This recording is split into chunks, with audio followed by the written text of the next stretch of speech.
Dernière nouvelle est tombée il y a quelques secondes. L'Iran rejette l'accord américain sur le programme nucléaire. C'est le Wall Street Journal qui le rapporte. Les négociations de Genève se sont soldées par un échec.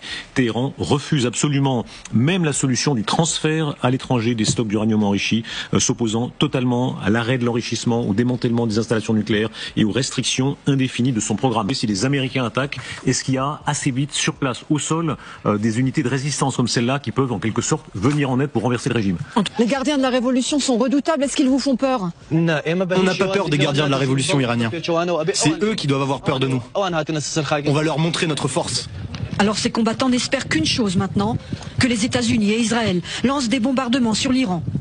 Eux attendent le feu vert pour traverser la frontière iranienne.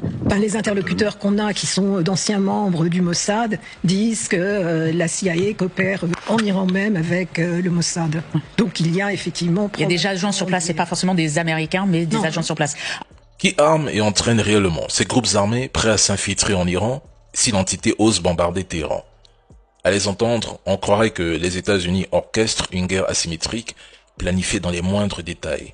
Déstabilisation interne, cyberattaque paralysante, frappe soi-disant chirurgicale sur les installations nucléaires et élimination ciblée de généraux.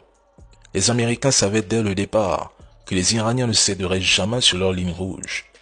L'arrêt complet de l'enrichissement d'uranium, la démilitarisation de leurs capacités stratégiques, ce sont des concessions impensables pour un État qui a fait de sa souveraineté et de sa dissuasion le cœur de son identité. L'Iran est encerclé. Des autorités proches de l'administration Trump, des voix pro-entité et certains dirigeants estiment que c'est le moment idéal d'attaquer l'Iran.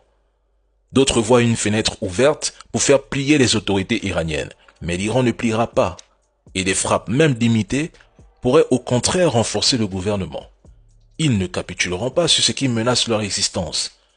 Une frappe de l'entité, ou américaine, les pousserait à escalader plutôt qu'à plier.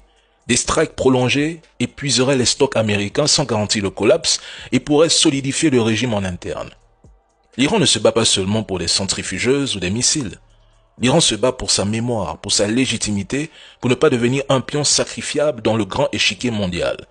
Avant tout ce qui se déroule contre l'Iran aujourd'hui, combien de gouvernements hostiles aux États-Unis, à l'Occident, ont réellement chuté? L'Iran opposera une résistance. C'est une question de survie pour eux. Dans les médias occidentaux, tout le monde appelle à la guerre, à attaquer l'Iran. Mais personne n'est prêt à en assumer les conséquences.